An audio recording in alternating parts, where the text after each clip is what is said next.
Okay. Yeah. Afternoon, everyone. I'm here with Mark Melness. This is Jennifer Noreen. I work with Mark on his online marketing at his company, Spinnaker Property Management. They're located in Tacoma, and Mark always has interesting things to share with us about the market and about COVID-19 and property management industry and what's going on. He lives it and breathes it every day. So, Mark, good afternoon. Nice to see you. Thanks, Jennifer. Hello, everyone. Hey, so can you give us an update? We haven't talked in a few weeks. What's going on with Spinnaker? What's going on with your business? If you were just to speak to your owners and they were all sitting there in the room with you, what's going on with your business based on COVID-19 and the direction we're getting from the governor? Yeah, well, that's a split two question because there's how Spinnaker is doing in the market as a business, and how is the market actually doing in this current environment. And I'll speak to the latter, which is the market. Right now, we have historic occupancy. There is just such a small notice of people actually moving out of our already existing homes. Yeah. And such a high demand for the homes that we do get notices or that become vacant, or if it's a new client that we bring to the market. And through June, we saw a really strong demand for what we put on the market. And we've already seen that again here just this week, even though it's the end of June. Today is the 1st of July. And doesn't matter type of home, apartment, condos, single family, starting at $1,200 up to almost $5,000. We're still seeing a really strong demand, and our rates are continually growing month over month in value. So do you think people are staying put just because of COVID-19? It's kind of like, who knows what's going to happen, so I'm not going to buy or rent somewhere else. I'm going to stay where I am. That's part of it. I also think that people go out to look and they don't see what is on the market is what works for them, or what they saw that they were interested in is already gone. So that's part of it. I think what we have works, so let's not rock the boat. And I don't want to go out and start looking and bump into who we don't know we're going to bump into. So what do you mean you don't want to go out and start looking and bump into someone? What do you mean by that? I want to stay home and stay safe. Yeah, because I see what you're saying. So just to stay home, stay safe thing where nobody wants to be out looking for a new home right now. Got ya. So it's a mixture of that. And so are you affected in a normal market? Are you affected by people looking for other places to rent, or are you affected by people looking for other places to buy, or both? Both. One of the things that we are seeing a huge spike in, well, not a huge spike, but a spike in is our owners are letting the leases expire during COVID. And wow, yeah. Move out, and they're not going back on the market because they're for rent, they're going on the market for sale. Mm-hmm. And a few are actually moving back into their investments. So just kind of slowing down some normal trends that you usually have with people moving out and looking for something new. Everything's just a little stagnant, would you say? Well, on the move out, yes. On the move in, when we do have homes available and people get in line and they're in first position, they want to move in as soon as possible, typically, if it's vacant. Yeah. So if you have a property that you're thinking about making a rental, or if you're looking to buy something to rent out as an investment property, this is a pretty optimal time to do so. Would you say so? Yeah. Right now, with the COVID, the governor's proclamation about giving renters notice from the landlord to move, and renewals are postponed. So we're pretty much, if they're renewing or the lease expiring within this period of time, it just stays at that on a month-to-month status. For us and for the homeowner's benefit, when the renter gives notice to move, now we have possession. We can bring the market up to rent, which has been really aggressive, and we can get it occupied relatively quickly. So it when it does come available, it does create additional value. Yeah, and you're renting them out right away, I'm sure. So if you were to buy an investment and bring it to the rental market, there's a really strong chance that we'll be able to get top dollar with almost immediate move. Yeah. Okay. And so you mentioned before we went live here about August 4th. So August 4th is when we're getting another status from the governor that you think things might shift, or you're not sure, or Well, that's when the current proclamation expires.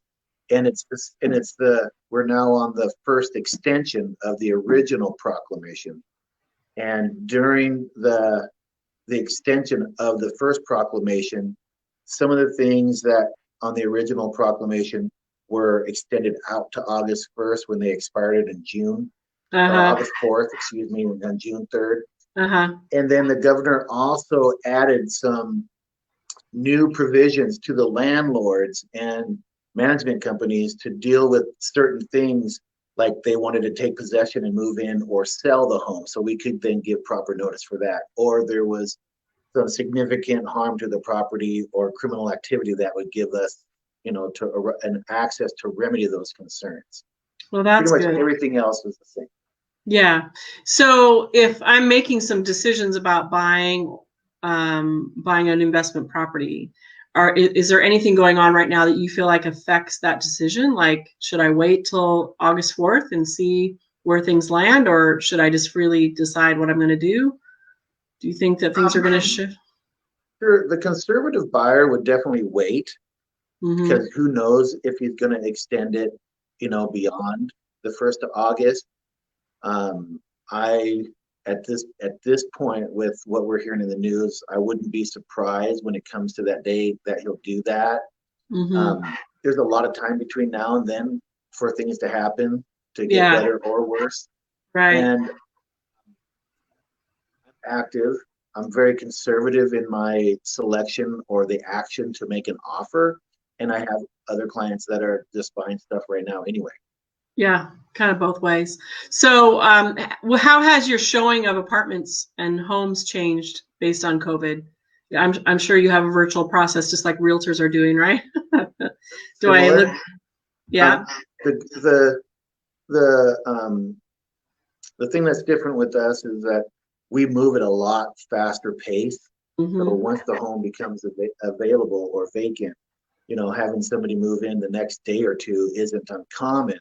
When a house for sale goes on the market, it's usually still occupied, and there's a closing and a finance date that you have to get through. That we don't go through that. So we move with more velocity, less zeros, just more velocity, and it makes it result orientated much quicker. So when I'm buying an investment property, there's maybe you're involved, or someone at your office involved. There's a lender, there's looking at properties, there's finding a renter for that property, all those pieces. Are any of those broken because of COVID, or do you feel like all those processes, like if I'm brand new to this and I'm trying to find money, I want to find the property that I want to use an investment property, and I want to obviously fill that with a renter, all those different things going on with your business, are any of those broken because of COVID? Am I able to do all that? Am I able to get financing if I need it and all of that? I mean, I know how Sure. banks work for a consumer right now, but are they working the same for business people trying to find loans? Single family duplexes, triplexes, and fourplexes, it's still really um, uh, positive.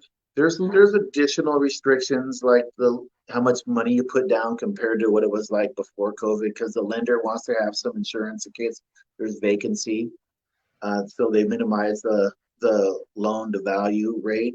Mm-hmm. However, in those single families, 4 units and less, they're still pretty strongly with great rates, with traditional time periods between the agreement of the purchase and sale, the inspection, and then the feasibility for financing is pretty standard these days still. Okay. And is some of that having to be done? I mean, inspections, are those still happening the same way? I Yeah, guess so. I guess so. He's going into the home by her himself and inspecting the home. Yeah.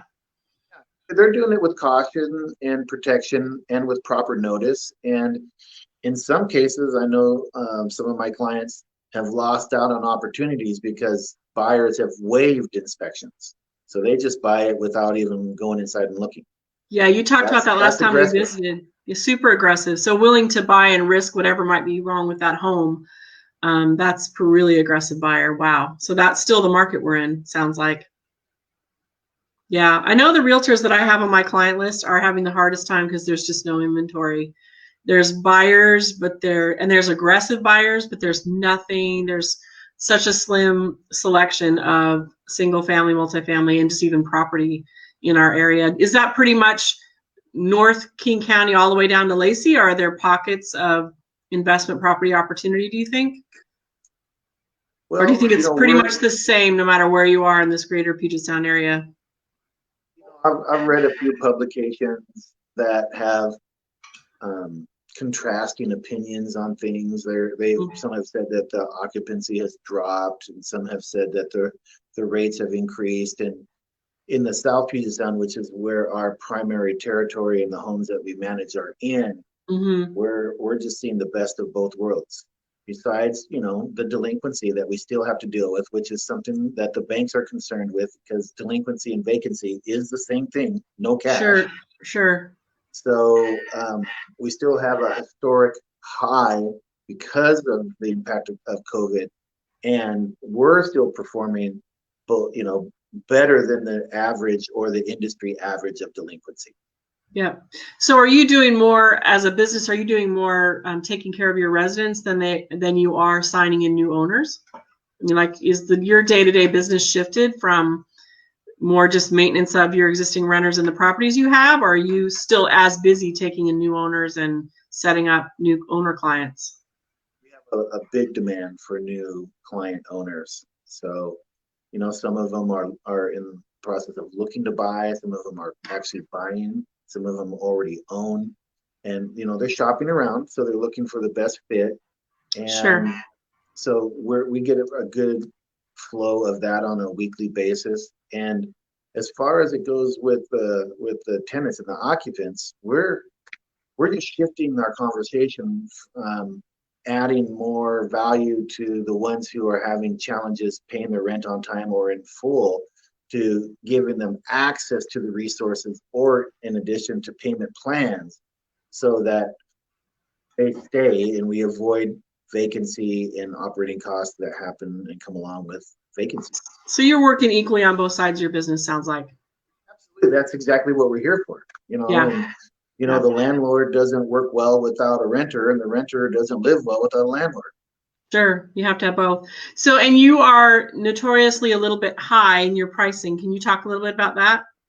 How do you compare with the pricing of other property management firms? The amount of rent that we get monthly that returns back to the owner?